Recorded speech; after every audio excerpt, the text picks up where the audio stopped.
Bueno, vamos a continuar con este ejemplo de lo que es el procedimiento de ortogonalización Gram-Smith.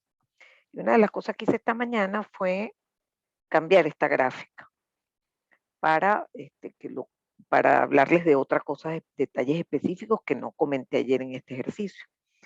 Ayer que decía yo que yo había definido a través de una expresión genérica de un símbolo S sub i, había definido 4 símbolos porque iba de 1 a 4.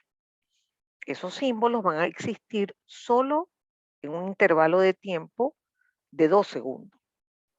Pero cuando esos símbolos se intercalen aleatoriamente, van a conformar la señal modulada, que yo muchas veces la llamo Xmod cuando se trata de una modulación. Ustedes saben lo que es una modulación de amplitud y de frecuencia, aunque creo que ya no están viendo la de fase, pero se entiende que si usted tiene un coseno y la frecuencia está fija y la amplitud está fija, como acá, frecuencia fija, amplitud fija, pues uno nota que aquí lo que está cambiando es la fase. O sea que esto es una modulación de fase y después vamos a hablar de ella en mucho detalle porque se usa mucho, pues. Se sigue usando mucho en los sistemas satelitales. Este, como entre, por ejemplo, DirecTV y afines, ¿no? Que ahora creo que se llama Simple TV, que es donde está Kevin. Bueno, resulta que en este ejercicio yo le di a ustedes cada símbolo. Claro, lo que hice fue evaluar para igual 1, me dio un coseno, para igual 2, me dio coseno de omega t más pi medio, que es menos seno, después menos coseno y seno. Entonces tengo 4 fases distintas, pero que por razones trigonométricas puedo representar así. ¿De acuerdo? Ahora bien, ayer no les hablé de algo que va a ser sumamente importante acá y es la frecuencia del aportador. Eso lo vamos a insistir mucho, pero voy a empezar hablando de eso el día de hoy. Uno cuando tiene una sinusoide espera aquí ver algo como 2 por pi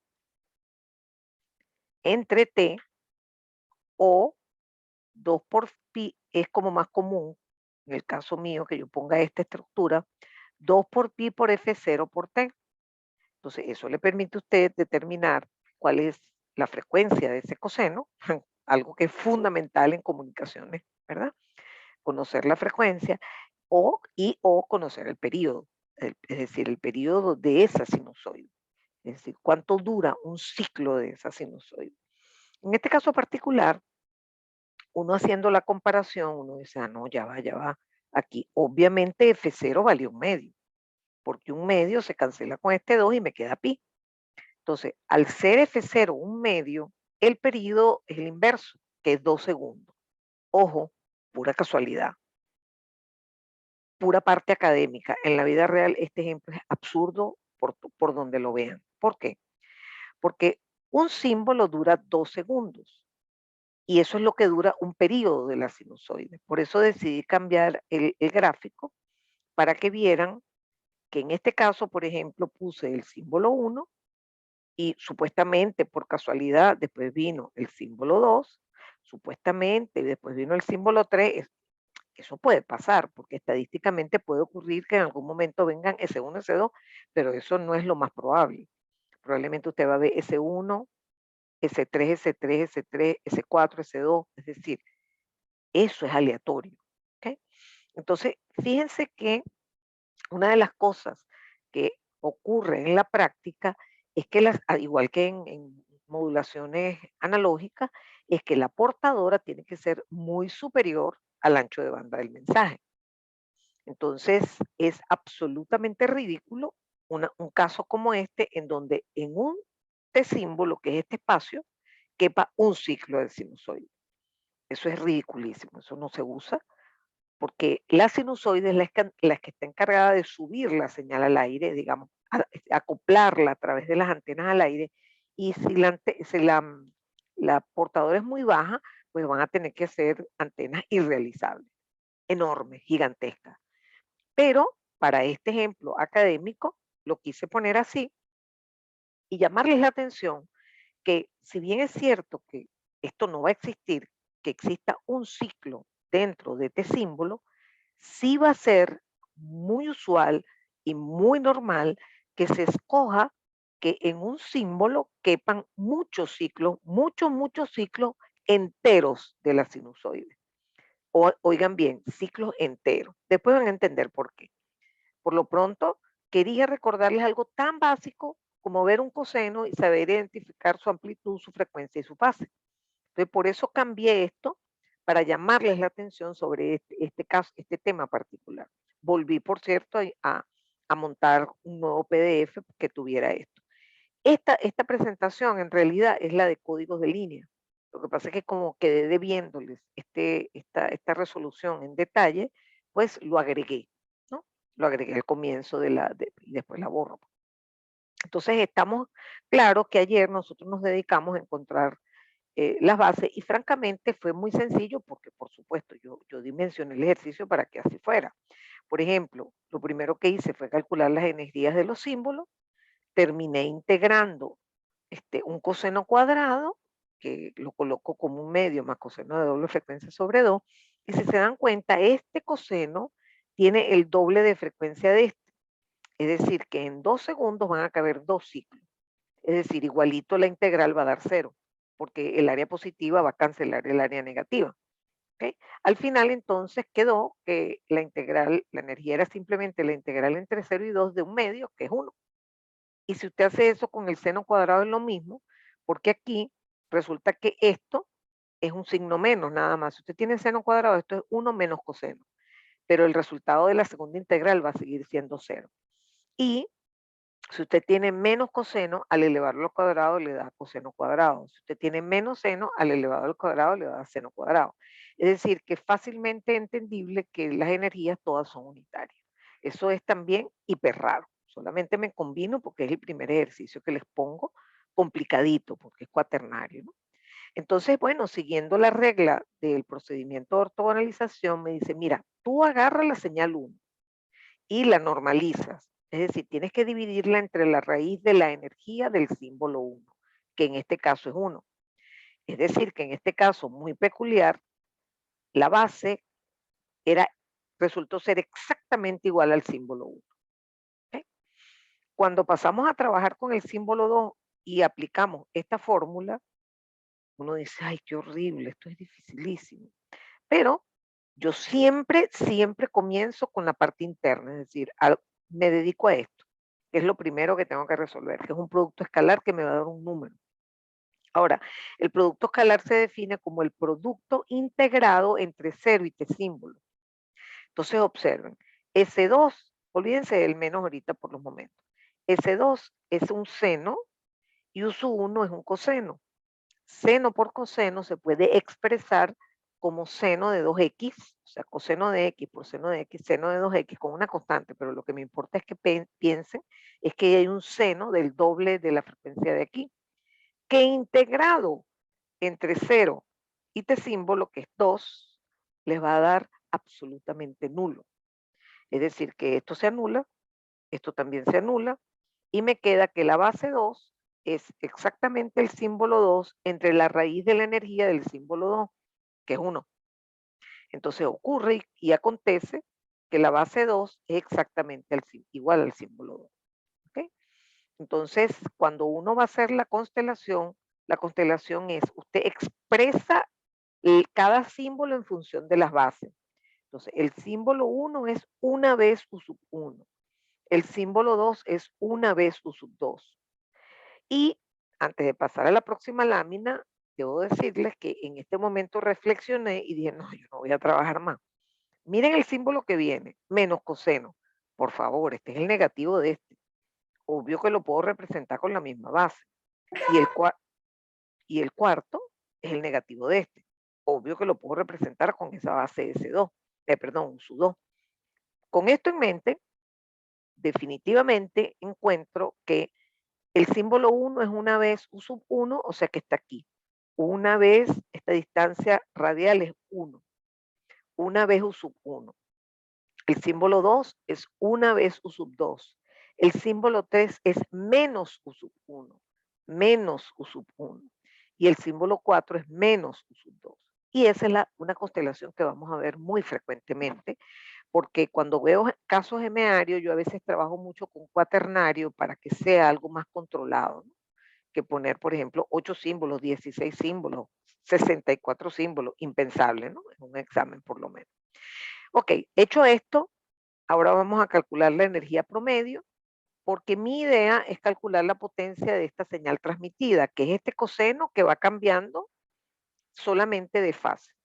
Entonces usted tiene que recordar que una sinusoide de amplitud A, no importa cuánto valga su frecuencia, no importa cuánto valga su fase, esa señal va a tener una potencia de A cuadrado medio.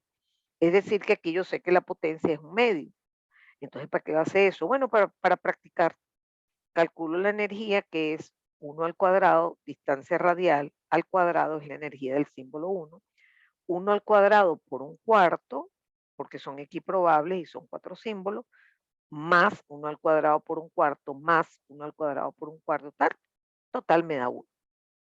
Entonces, porque me da 1 por un cuarto más 1 por un cuarto, eso da 1. ¿Ok? Entonces, la energía es unitaria, pero yo sé que eso es igual a la potencia por T símbolo. Por lo tanto, despejo la potencia, paso a T símbolo dividiendo, pero como T símbolo vale 2, la potencia me da 0.5 vatios. Las energías en Joule, la potencia es en vatios. Entonces, esta es la potencia y eso es algo que yo sabía desde el comienzo del ejercicio, pero quería hacerlo a través de la constelación. Luego, como uno de los temas que yo adoro es hacer comparaciones entre sistemas, y una de las características que comparo es la fortaleza frente al ruido, yo tengo que dedicarme a calcular de mí. Y aquí sí tiene sentido, porque aquí hay varias Ds. ¿Cómo se calcula de min en este caso? Se tiene que tener mucha paciencia porque hay que agarrar cada símbolo y buscar su distancia con los otros y después encontrar cuál es la mínima. ¿Ok? Pero eso lo tiene que repetir para los 4 símbolos. En este caso nos salvamos por la simetría de la constelación y queda hiper, súper claro que la distancia mínima es esta, que es igual a esta, que es igual, por ejemplo, a esta. Es decir, todos los símbolos tienen vecinos con una distancia que es de min.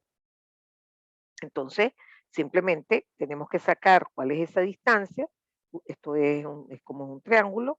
Entonces, 1 al cuadrado más 1 al cuadrado, raíz cuadrada, y ese es de min. De min vale raíz de 2. Entonces yo ahora les doy otra constelación y usted tiene que saber sacar esa distancia mínima. Para cerrar esta lámina, miren cómo es, te repito, esta lo tomé de esas gráficas, imágenes que me mandó Kevin, donde se ve que hay un, digamos, ruido en el canal. Ah, por cierto, es interesante que vean que como el ruido es de media cero, se forma esa nube que es en forma de círculo, digamos. ¿Ok? Si el ruido no tuviera esas características, pues estas nubes se estirarían para un lado, por ejemplo, sería más grande aquí y aquí, por ejemplo. Pero como el ruido tiene media cero, todo gira alrededor del centro y tenemos una constelación sucia que luce así. ¿Ok?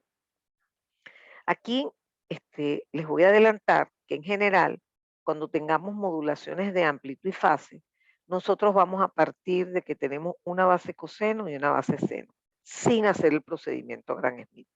Pero eso lo voy a seguir trillando hasta el cansancio. ¿Ok? Ahora les presento cómo sería el receptor Gram-Schmidt para este caso particular.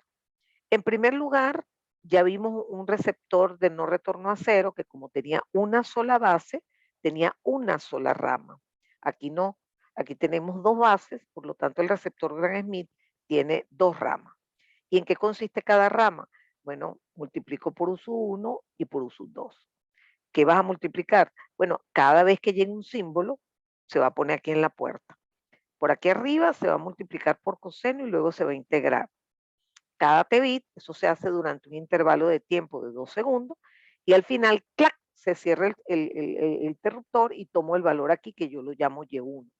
Y1 está asociado a uso 1. Pero cuando ese símbolo pase por aquí, que es la rama correspondiente a la base 2, entonces voy a hacer lo mismo, multiplico lo que esté aquí por el seno, lo integro en 2 segundos de tiempo, cierro el interruptor y miro lo que dice aquí. Si no hay ruido, vamos a suponer que aquí ingresa S1. ¿Ok? S1 es este símbolo. Cuando usted lo multiplique por coseno, son iguales. O sea, la base, en este ejemplo, la base y el símbolo son iguales. Es decir, en el fondo, usted lo que está es multiplicando S1 por U1, que es lo mismo que multiplicar U1 al cuadrado, y cuando usted integre esto entre 0 y 2 le va a dar 1. Cuando cierre el switch aquí le va a dar 1. Eso es la proyección del símbolo sobre el eje U1. Si el símbolo estuviera aquí, por ejemplo, ¿okay? La proyección sería esta, a lo mejor 0.5. Entonces aquí a la salida tendríamos 0.5. ¿Ok? Entonces eso pasa cuando este símbolo pasa por la rama de arriba. Cuando pasa por la rama de abajo, oído al tambor, entra coseno, que por cierto es igual a U1, y se multiplica por seno, que por cierto es igual a U2, a menos seno, perdón, que es igual a U2. Adivinen lo que me va a dar la integral. Resulta que está multiplicando U1 por U2 y lo está integrando, y usted sabe que eso es una condición que satisface las bases, que son ortogonales. De manera que para ese símbolo Y2 va a dar 0. ¿Ok? Y de hecho, si yo le pregunto a usted cuál es la proyección de este símbolo en este eje, pues no tiene proyección, está en el origen. En cambio, si el símbolo estuviera aquí, Y2 sería este valor y Y1 sería este valor. ¿De acuerdo? Eso es, pero hiper importante. Cuando ustedes vean su examen final, se acordarán de esta clase 2, porque esto lo van a tener que usar en el examen con toda seguridad. Los valores a la salida del receptor están relacionados con las coordenadas de los símbolos. ¿Ok? Entonces, eso es algo que nos va a ayudar a descubrir con mayor fiabilidad qué símbolo se transmitió en un instante determinado. ¿Ok? Eso lo vamos a explotar mucho más. Aquí vamos a hacer otro ejercicio muy rápido que es tomado de ayer también, en donde tengo cuatro símbolos todo locos, dos pulsos, uno para arriba, uno negativo, un símbolo que sea nulo y otro que sea una sinusoide. Tengo 4 símbolos. Entonces aquí, por inspección, nos dimos cuenta que como teníamos a juro que empezar por ese 1, sabemos que la base es igualita en forma, pero con otra amplitud. ¿Cómo calculo esa amplitud? Bueno, para hacerles el cuento corto, ya se lo dije. Ay, perdón, aquí por aquí hay una pregunta. Profe, entonces partiendo de la constelación pudiéramos obtener esos voltajes a la salida. Absolutamente cierto. Pero déjame devolverme, Rafael, para comentarte algo. Cónchale, qué fastidio. Fíjense, esta señal, ¿verdad? Fíjense que aquí yo pongo señal más ruido y en realidad también hay atenuación. Entonces pongan atención a lo que les voy a decir. Esta es la constelación a la salida del transmisor, pero en este caso yo todavía no he metido atenuación. Es decir, que la constelación aquí en este punto va a ser la misma. Y esto es la entrada del receptor. ¿Ok? Por esa razón, como dice Rafael, estos valores que están aquí coinciden con las proyecciones de cada símbolo. Por ejemplo, para el símbolo 2, Y sub 1 vale 0 porque es la proyección en un sub 1 y Y sub 2 vale 1 y así sucesivamente. Pero ojo, ojo, ojo. Cuando haya atenuación, olvídese del tango. ¿Ok? Ponga que hubo una atenuación, que las pelotitas me las dejó pegaditas del origen. ¿Ok? Esto en vez de C1 ahora es 0.001. Bueno, estos son los valores que usted va a ver aquí. No los que, obvio, no los que están a la salida del transmisor, obvio. Entonces me gusta la pregunta de Rafael porque eso es algo que si yo empiezo a hablarles de esto en la clase de hoy, no se les va a olvidar. ¿Ok? Esto es una maravilla que podamos tener ya un receptor óptimo sin haber trabajado casi nada, solo por haber usado el procedimiento Gram-Schmidt. Ok, entonces, volvamos acá. Fíjense que tenemos 4 símbolos, empezamos por el símbolo 1, esa es la base 1. Entonces, opción A, calcula la energía de ese 1, sácale la raíz y divides A entre ese valor, y ese es U1. No, no, no, no, no, yo lo voy a hacer de otra manera. Yo esto lo voy a elevar al cuadrado, esta altura que yo inventé, que se llama K1 o K1, y entonces voy a elevarlo al cuadrado, digamos, para integrarlo, para demostrar que esa energía tiene que ser unitaria. Entonces, ¿qué me queda? K1 al cuadrado integrado entre 0 y t símbolo es K1 cuadrado t símbolo. Y eso lo igualo a 1. Y de ahí despejo K1. Eso es más rápido. Símbolo 2, no necesito más base porque es obvio que puedo representarla con esta misma base. El 0 igual, porque no importa qué base haya sido uso 1, ese símbolo lo puedes representar como 0 veces esa base. O sea que estos 3 símbolos son representables con esta base, más no aquí. Miren, olvídenlo. O sea, es imposible representar, decir que 10 coseno es igual a 2 veces un pulso rectangular. Absurdo, ¿no? O sea que obvio que voy a necesitar otra base. ¿Okay? Y aquí también usted tendría que aplicar esa lógica de ir rápido y decir, bueno, la amplitud pico de esto es K sub 2. Yo voy a buscar y forzar que la integral de K sub 2 por seno, en este caso es un seno, vamos a llamarlo seno de t, seno de x. Entonces tenemos K sub 2 por seno elevado al cuadrado, porque voy a calcular energía. Entonces me da K sub 2 cuadrado, seno cuadrado. ¿Okay? Entonces el seno cuadrado lo descompongo en 1 menos coseno de 2x. Lo cierto es que de allí yo puedo despejar K sub 2 igualando el resultado de esa integral a 1, porque lo que estoy es forzando la energía de la base a 1. Pero ojo, ojo, este dibujo no es casualidad. De hecho, lo repetí también, porque el que estaba puesto no se veía bien. Y yo lo que quiero reforzar es que aquí yo me tomé la molestia de que dibujarles que aquí hay, en este símbolo, hay un número entero de ciclos. Si eso no se cumple, esto es mentira. Porque aquí lo que hice en este ejercicio fue anular la segunda integral de u sub 2 al cuadrado.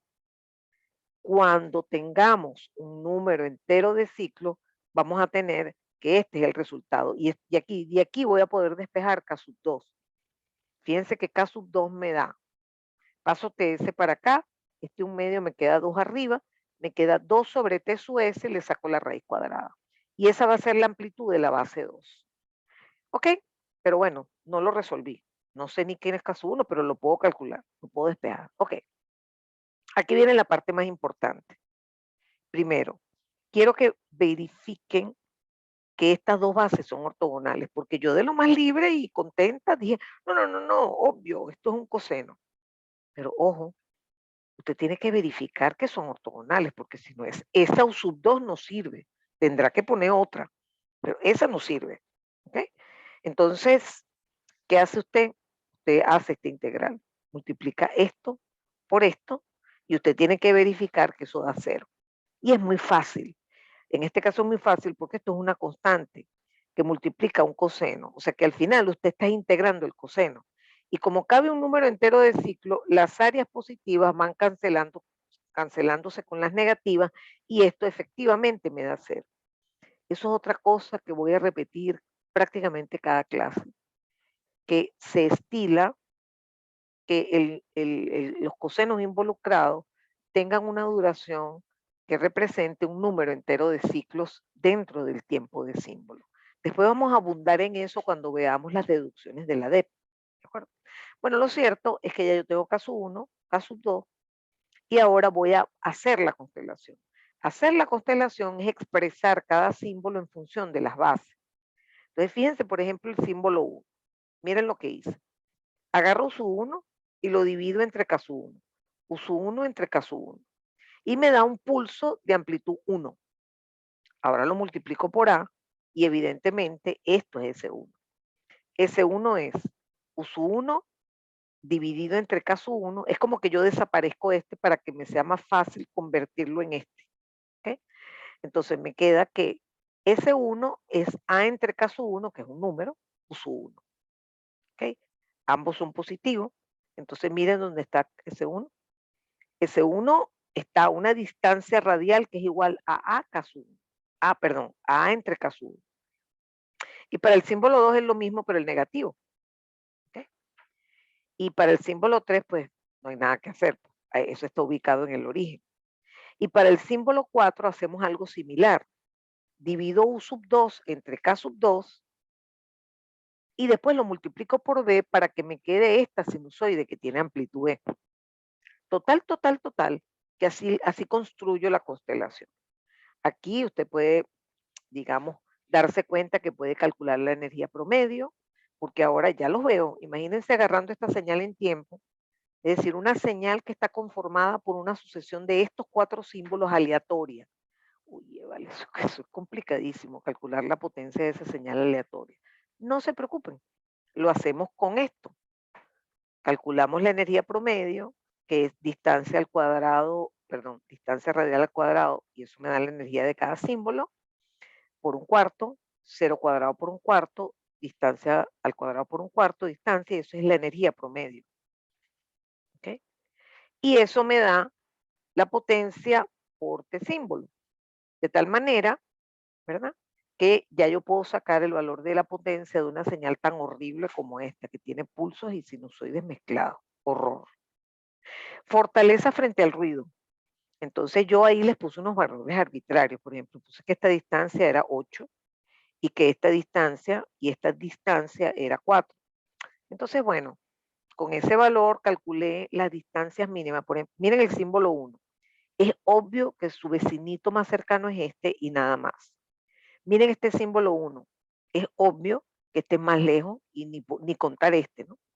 Total, total, total, que queda claro que la distancia mínima en este ejercicio es A entre caso 1, que bueno, yo la puse momentáneamente igual a 4.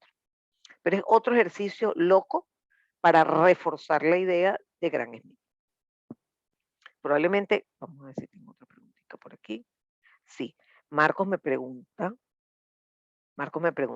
profe, ¿es indiferente poner U1 en el eje X y U2 en el eje Y? Esto es una muy interesante pregunta porque efectivamente yo puedo hacer lo que yo quiera. Realmente, yo tengo que confesarles que yo tengo como manía con la derecha. Entonces tengo como cosas que me son cómodas, este, que son asociadas a una especie de polaridad que tengo. Y en mi caso particular, yo suelo poner siempre uso 1 en el eje horizontal, aunque eso tiene otra razón. Y es que, por ejemplo, ustedes tienen que haber visto el modelo del ruido pasabanda en comunicaciones 1 para calcular relación señal ruido a la salida. Y resulta que ahí se hablaba de una componente coseno y una componente seno. Y por herencia del círculo trigonométrico, uno se acostumbra a pensar que este es el coseno. Pero les cuento que efectivamente usted lo puede poner donde usted quiera. Es más, en algún ejercicio uso 1 va a ser seno o menos coseno, o coseno de omega 0 t más pi cuarto, ¿de acuerdo? Entonces, no importa, eso, perdón, ajá, que vi el chat pero que alguien como que no lo escribió. Pero fíjense que no importa, porque todo lo que podemos sacar de la constelación sigue exactamente funcionando igual. Ciertamente, ciertamente. Cuando usted cambie el orden de las bases, la salida del receptor va a ser distinto, pero uno lo sabe porque uno diseñó el transmisor. Entonces, en definitiva, usted puede poner donde usted quiera las bases, pero yo realmente siempre pongo su 1 en el eje de las axis. No, ¿cómo es? De las, ¿cómo es? Las coordenadas y las abscisas. Pero repito, da lo mismo. Y lo pueden hacer como ustedes quieran. Vamos a ver si me da tiempo de abordar este ejercicio. Una pregunta. Como no, dígame. Sé que ayer, en la clase de ayer dijo que íbamos a trabajar única y exclusivamente con dos bases, Sí, pero, sí, efectivamente, efectivamente. pero si tuviéramos el caso, por ejemplo, un símbolo como un seno, un coseno y un pulso que, por ejemplo, una señal, no, retorno a cero polar, ahí ya tenemos tres símbolos, en tal caso, Absolutamente. supongamos que son ortogonales, serían Sí, tres bases, sería perfecto. un sistema tridimensional. Sí, pero como es incómodo, yo lo evito. ¿Ok? Es más, te voy a dar otro ejemplo de un caso que se usa en la práctica, que es una modulación de fase cuaternaria, por ejemplo. Perdón, de frecuencia cuaternaria, de frecuencia, perdón. Tienes sinusoides que tienen F1, F2, F3, F4. Y que yo las calculé como en OFDM para que sean ortogonales. Bueno, ahí necesito 4 bases.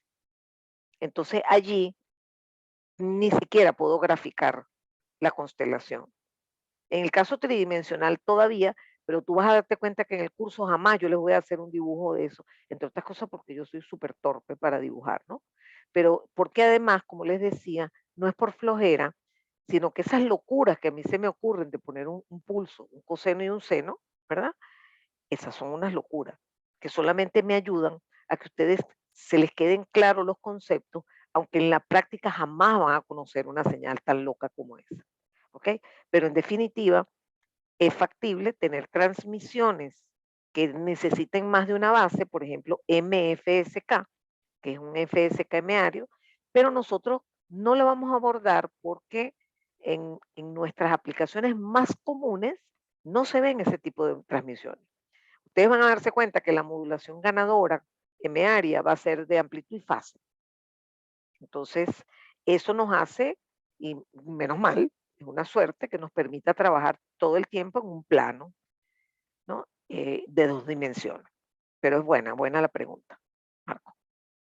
Bueno, voy a intentar empezar este ejercicio y no importa si tenemos que continuar en la siguiente parte. Por cierto que les iba a comentar que yo no sé si ustedes se quedan logueados, porque ayer noté que las reuniones como que me están durando menos. Le dije a mi esposo que me tomara el tiempo y me duró 33 minutos. Entonces no sé si es que la sesión, como hay gente adentro ya, empieza a correr el tiempo antes de que yo empiece la clase. Entonces vamos a ver qué pasa en esta oportunidad. Voy a estar pendiente de ese tema. Bueno, esto es un taller cuando eran presenciales que lo hice en octubre del 2016. Llegué a clase, los reuní en grupito y los puse a trabajar en este ejercicio, en la resolución de este ejercicio. Y tenía su puntuación, era un problema que iban a hacer en grupo. ¿Ok? Entonces, es un problema que se ve complicado para lo poquito que hemos visto, pero no importa, vamos a ver si lo podemos resolver. ¿Ok? El problema dice lo siguiente. Se tiene una señal modulada binaria X probable, muchas veces yo ni pongo esto, que se transmite a una velocidad de 10.000 bits por segundo. Traducción, esto es F bit. Yo lo llamo tasa de transmisión o velocidad de transmisión y se denota como F sub B, F bit. ¿Okay? Las bases se las doy, una es un coseno y la otra es un seno. Y aquí les pinto la constelación. Entonces, usted tiene que saber interpretar eso de inmediato. Por ejemplo, fíjense que como la base 1 es un coseno, yo lo primero que le pego el ojo es a la frecuencia de ese coseno. Y digo, ah, no, buenísimo, la frecuencia de portadora, ojo, es 4 F bit. Ojo, 4 F bit. Eso significa que en un bit caben 4 ciclos de portadora. Ahí los dejo para que piensen en eso. Y cuando veo la constelación, veo que dónde están las pelotitas. Entonces, para empezar me doy cuenta que este símbolo tiene una distancia radial que es esta. Y eso va a estar asociado a la amplitud de la señal que va al canal. En cambio, miren es más retirado, ¿se dan cuenta? Esa distancia radial es más grande y eso va a estar asociado a un cambio en la amplitud del símbolo 2. O sea, en otras palabras, la sinusoide 1, que es el símbolo 1, tiene una amplitud y el símbolo 2 tiene una amplitud más grande. O sea que hay modulación de amplitud. ¿Ok? Pero otra cosa que veo es que vamos a darse cuenta que si esta base es el coseno, la fase está relacionada, por supuesto, con la ubicación angular. Entonces, esta está montada sobre el eje y esta está aquí. Ojo, ojo, hay modulación de fase también, porque eso aquí no va a dar un coseno, si va a dar un coseno desfasado, por ejemplo. ¿Ok? Entonces, es importante que ya ustedes identifiquen, dadas las bases, en este caso que es una modulación, qué tipo de modulación es, si es de amplitud, si es de fase. Fíjense, por ejemplo, QPSK, todos los símbolos estaban equiespaciados, es decir, del origen. Y eso reflejaba esa sinusoide que nunca cambiaba de amplitud. En cambio, aquí sí, ¿de acuerdo? Ok, me dice que me falta menos de un minuto. Lo primero que vamos a hacer es determinar las amplitudes de las bases. Entonces, realmente vamos a empezar el ejercicio en la próxima sesión. Voy a cerrar en este momento.